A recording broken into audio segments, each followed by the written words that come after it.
नमस्कार, मैं धीरज कुमार आप सबका स्वागत करता हूं प्रोनाउन के दूसरे वीडियो में।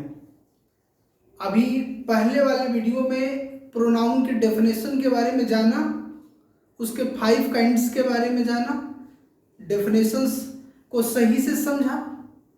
उम्मीद करते हैं कि वह वीडियो आपको काफ़ी फायदेमंद रहा होगा आपके लिए। और जो बचा हुआ 5 काइंड्स है उसके बारे में आइए जानकारी लेते हैं। तो जो छठा काइंड्स है वह आते हैं रिलेटिव की ओर। Relative pronoun. रिलेटिव का मतलब क्या होता है? अच्छा, रिलेशन का मतलब तो जानते होंगे, संबंध। किसी से जब संबंध जुड़ता है तो क्या हो जाता है? रिलेटिव हो जाता है। संबंध जोड़ने वाले को रिलेटिव कहते हैं। वो कौन से संबंध की बात कर रहे हैं? सेंटेंस के संबंध की बात कर रहे हैं। जब दो सेंटेंस को या दो क्लॉज को या दो फ्रेज को यदि किसी वर्ड्स के द्वारा जोड़ा जाता है और वह नाउन के रूप में, नाउन के बदले उपयुक्त किया जाता है, उस वर्ड को रिलेटिव प्रोनाउन कहते हैं। एक छोटा सा पहले डेफिनेशन में बोलता हूं। A pronoun that is used to join two sentences, two clauses, two phrases is called relative pronoun. ये डेफिनेशन समझ नहीं आया होगा, फिर भी लिख लेते हैं। A pronoun which joins two sentences, clauses and phrases is called relative pronoun.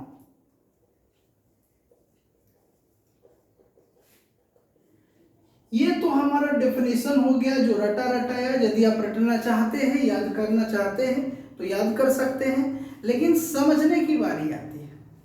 जैसे कि मान लीजिए कि आपके समक्ष मैं 2 सेंटेंस लिखता हूं।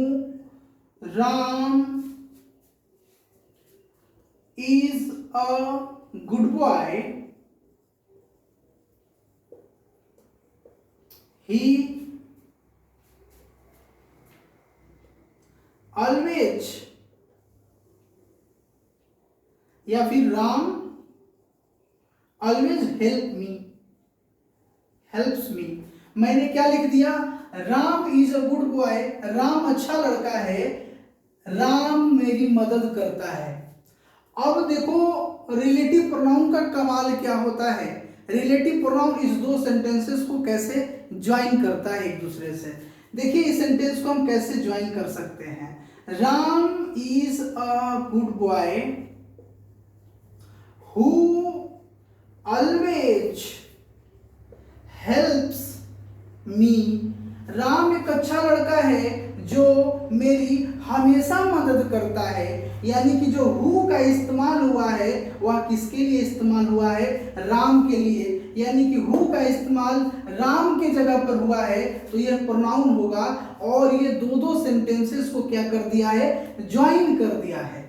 तो our pronoun which joins two sentences, clauses and phrases is called relative pronoun. जो क्लॉज को भी जोड़ सकता है, फ्रेज को भी जोड़ सकता है। फ्रेज और क्लॉज अभी हमारे वीडियोस में नहीं है। फ्रेज और क्लॉज मैंने नहीं बताया है, तो इसलिए मैंने अभी सेंटेंस पर ही मैंने आपको सिखाने का प्रयास किया है, क्योंकि हम लोग सेंटेंस बहुत पहले पढ़ चुके हैं।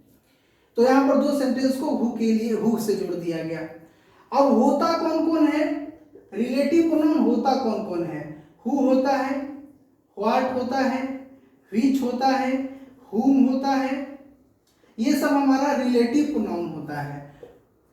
अब देखिए हु का इस्तेमाल कहाँ करते हैं? सो हु का इस्तेमाल जो है पर्सन के लिए करते हैं, एकदम पर्सन के लिए। उसके बाद व्हाट का इस्तेमाल पर्सन के लिए नहीं, वस्तु के लिए कर सकते हैं। व्हिच का इस्तेमाल भी वस्तु के लिए करते हैं। whom का इस्तेमाल पर्सन के लिए करते हैं और दैट का इस्तेमाल मानव जीवन के लिए भी और जानवरों के लिए भी करते हैं, और यदि जानवर का इस्तेमाल और करना चाहते हैं तो विच का भी इस्तेमाल कर सकते हैं। तो ये सबको हम लोग क्या बोलते हैं, रिलेटिव प्रोनाउन, जो सेंटेंसेस को, फ्रेजेस को, क्लॉजेस को ज्वाइन करता है और वह नाउन के जगह पर इस्तेमाल किया जाता है। एक छोटा सा मैं क्वेश्चन आपके लिए छोड़ देता हूं और आप भर के दिखा दीजिएगा हमको। महात्मा, एक एग्जांपल के तौर पर आप इसको ज्वाइन करिएगा कि ये कैसे ज्वाइन होगा। Mahatma Gandhi was a great man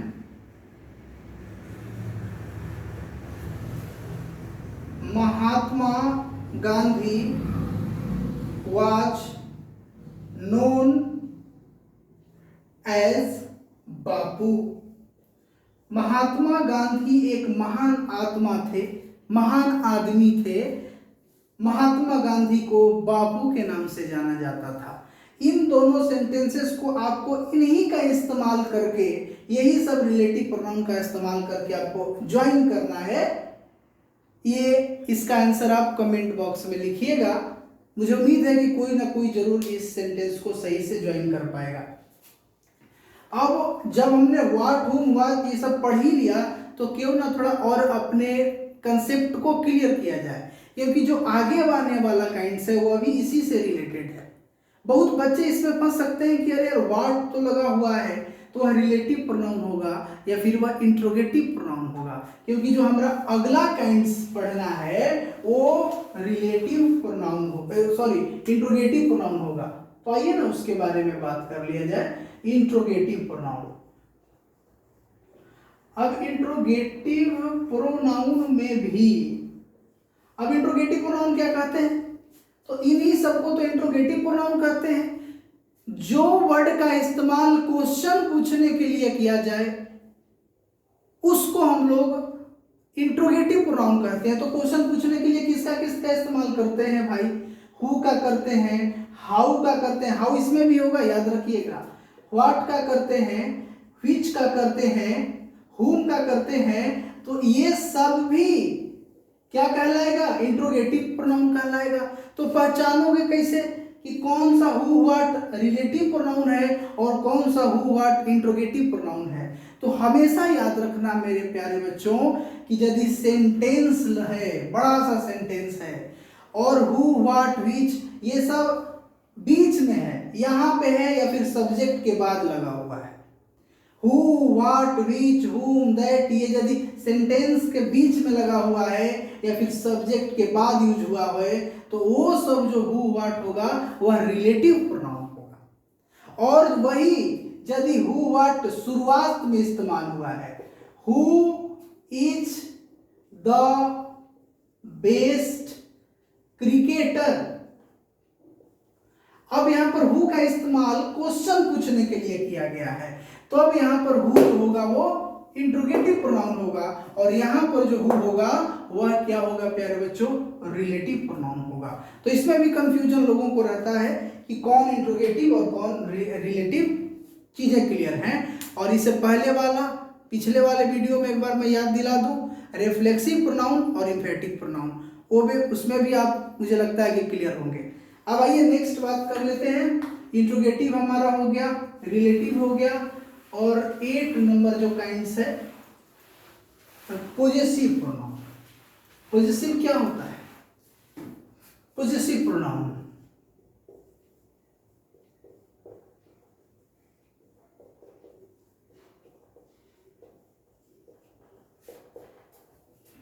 possessive, possession का मतलब क्या होता है, अधिकार होता है।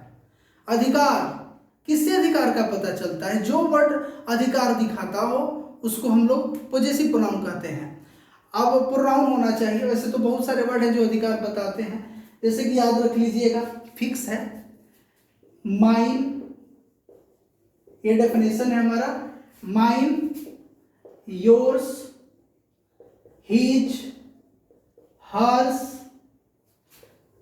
theirs and ours। देखो, mine, yours, his, hers, theirs और ours, इसके अलावा पॉजेसिव प्रोनाउन नहीं होते हैं, तो इसी को याद रखना है हमेशा और हमेशा। Mine, yours, his, hers, theirs and ours are called possessive pronoun. Sentence में देखो इसको लिख लो, जैसे कि दिस पेन इज माइन, तो यहां पर हमारा पॉजेसिव प्रोनाउन क्या हो जाएगा, माइन हो जाएगा पॉजेसिव प्रोनाउन। अब मैं आपको थोड़ा सा इंटरप्ट करना चाहता हूं, वीडियो से दूर ले जाना चाहता हूं। मैं चाहता हूं कि आप कुछ नया सीखें, मैं चाहता हूं कि कुछ आप अलग सीखें, आपको आपकी जो कंफ्यूजन है वो दूर हो सके। अब यदि इस वीडियो को देख रहे हैं तो ये मस्ट है कि पिछले वाला को जरूर देखे होंगे, तभी आप हमको यहाँ पर अभी देख रहे हैं। तो देखो मैं आपसे एक छोटा सा क्वेश्चन कर रहा हूँ कि यहाँ पर दिस क्या है। जब मैं क्वेश्चन पूछूंगा कि दिस क्या है, और पिछले वाले जो वीडियो जो लोगों ने देखा है, बहुत सारे लोगों ने कहेंगे कि सर ये तो डेमोन्स्ट्रेटिव प्रोनाउन है, this that this those are called demonstrative pronoun. लेकिन जो कहेंगे कि डेमोन्स्ट्रेटिव प्रोनाउन है वह बिल्कुल गलत है। कैसे गलत है, तो आइए थोड़ा सा इसको प्रूफ कर लेते हैं। कैसे भैया, दिस में आपने तो बताया है कि this that this those are called demonstrative pronoun, और आपने बोल रहा है कि यहाँ पर नहीं है। कैसे, आइए बात कर लेते हैं। मैं सिंपल से बात करता हूं। ही राम इज गुड, ये मैंने एक सेंटेंस लिखा है, आपको सही लग रहा है? ही राम इज गुड, आपको सही लग रहा है क्या? नहीं ना, क्योंकि सर ये तो ही तो पता है कि पर्सनल प्रोनाउन है, सर प्रोनाउन है, और हम लोग को अभी पढ़ाया गया है कि प्रोनाउन जो है नाउन के जगह पर इस्तेमाल होता है। लेकिन आपने प्रोनाउन के बाद नाउन लिख दिया, ये संभव है क्या? या तो नाउन लिखिए नहीं तो उसके जगह पर प्रोनाउन लिखिए, लेकिन प्रोनाउन के बाद नाउन का तो इस्तेमाल नहीं होता है, तो ये सेंटेंस गलत है, बिल्कुल गलत है। तो उसी प्रकार से पेन हमारा क्या है, नाउन है, और नाउन के पहले प्रोनाउन का इस्तेमाल हो सकता है क्या? नहीं हो सकता है। तो यहाँ पर दिस है क्या, क्योंकि दिस तो सही, सेंटेंस तो सही लग रहा है, तो यहाँ पर जो दिस है वो डेमोन्स्ट्रेटिव प्रोनाउन नहीं है, यहाँ पर ये जो दिस है डेमोन्स्ट्रेटिव एडजेक्टिव है। तो मैं थोड़ा आपका समय लिया, आपको थोड़ा सा बेहतर बताने का प्रयास किया। इसके बारे में सही से एडजेक्टिव में भी पढ़ेंगे, क्योंकि अभी कंफ्यूजन होगा। जब तक प्रोनाउन और एडजेक्टिव को क्लियर नहीं करेंगे तब तक कंफ्यूजन खत्म नहीं होगा। तो अभी उम्मीद है कि पॉजेसिव प्रोनाउन आपको समझ में आ गया होगा, एक बार पढ़ लीजिएगा। अब आते हैं 9 number, indefinite pronoun, INDEFINIT, indefinite pronoun क्या होता है जी? अनिश्चित, इंडिफिनिट है, पता नहीं कौन है। किसी ने कांच फोड़ दिया, किसी ने कलम चुरा लिया, कोई बुला रहा है, यानी कि कोई पता नहीं कि कौन सा काम है, कौन कर रहा है, कौन पेन चुरा लिया, कौन कांच तोड़ दिया, उसका पर्सनली नाम नहीं पता है, अननोन है। तो जब सब्जेक्ट अननोन हो, जो प्रोनाउन, जो वर्ड जिसके द्वारा एक्शन तो किया गया लेकिन वह अननोन है, उसके बारे में कोई पता नहीं है, सो उस प्रोनाउन को हम लोग इंडिफिनिट प्रोनाउन कहते हैं। कौन कौन होता है वह? Nobody, anybody, somebody, someone, no one. अभी और भी होते हैं, हमको पूरा लिखेंगे तो यहां तक भर सकता है, तो इतना ध्यान रखिएगा कि nobody, anybody, somebody, someone, no one, all, ये सभी के सभी जो है वह इंडिफिनिट प्रोनाउन के अंतर्गत आते हैं। ये फिक्स नहीं है कि राम है कि श्याम है कि सीता है कि गीता है कि ममिता है कि बबीता है, तो ये सभी के सभी इंडिफिनिट प्रोनाउन कहलाते हैं। एग्जाम्पल एगो लिख देते हैं, someone has stolen my car, किसी ने मेरा कार चुरा लिया। somebody has stolen my pen, किसी ने मेरा कलम चुरा लिया। someone has broken the glass, किसी ने ग्लास तोड़ दिया। तो ये सभी के सभी इंट्रोगेटिव प्रोनाउन के बारे में बता रहे हैं। अब लास्ट आ गया, लास्ट को मैं इसलिए बताऊंगा, रेसिप्रोकल प्रोनाउन है। रेसिप्रोकल प्रोनाउन से बैंक में, एसएससी में, रेलवे में एरर आता है। और बड़ा आसान सा एरर आता है, तो इसको और ध्यान से समझ लीजिएगा ताकि कॉम्पिटिटिव एग्जामिनेशन में आपका बेहतर मार्क्स आ सके, कुछ आप बेहतर समझ सकें और उस लेवल के क्वेश्चंस को सॉल्व कर सकें।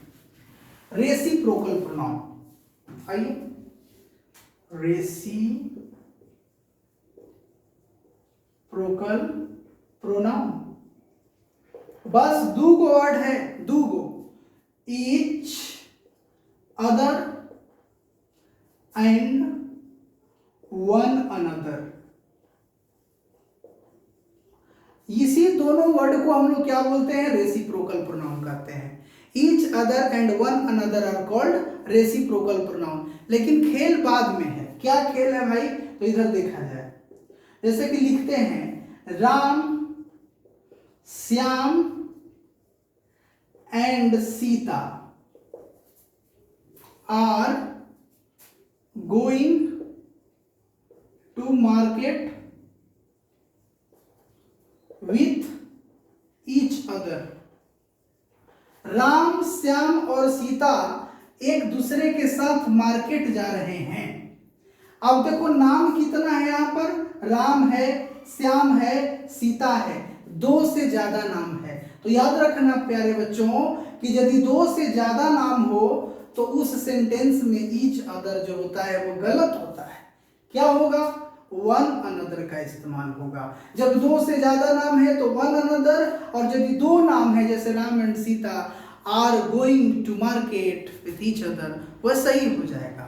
और यदि दो से ज्यादा नाम आएगा तो वन अनदर का इस्तेमाल करेंगे। इति अध्याय समाप्तः। यह चैप्टर समाप्त हुआ, पूरी तरह से नहीं, केवल डेफिनेशन समाप्त हुए हैं। काइंड्स के बारे में हम लोगों ने बहुत तुच्छ जानकारी हम लोगों ने लिया है। अभी इसके बारे में अनेकों जानकारियां बाकी हैं, जो हम लोग जब हम एरर वाला सीरीज पढ़ेंगे, जिसमें हर एक टॉपिक के एरर्स को पढ़ेंगे, तो उसमें इसके बहुत सारे रूल्स हैं। हर एक चैप्टर में 15, 20, 25, 30, 35, 40 इतने सारे रूल्स हैं। नाउन का, प्रोनाउन का, एडजेक्टिव का, वर्ब का, एडवर्ब का, प्रीपोजिशन का, कंजंक्शन का, इंटरजेक्शन का नहीं है। तो इन सब का भी रूल पढ़ना। अभी तो हम लोग केवल काइंड्स पढ़ रहे हैं। उम्मीद करते हैं कि आप लोग समझ पा रहे हैं और ये वीडियो आपके लिए हेल्पफुल रहा होगा। आप देख पा रहे हैं हमें, मैं पूरी तरह से भीग चुका हूँ। इस मेहनत को थोड़ा सा बूस्ट करिएगा, इस चैनल को थोड़ा आगे बढ़ाने का प्रयास करिएगा। ये आपके हाथ में है, क्योंकि बहुत बार आप कहते हैं कि हमारे हाथ में क्या है, लेकिन हमको आगे बढ़ाने का जिम्मेवारी आपके हाथ में है। अच्छा लगे तो चैनल को सब्सक्राइब करिएगा, लाइक करिएगा। Thank you so much for watching this video.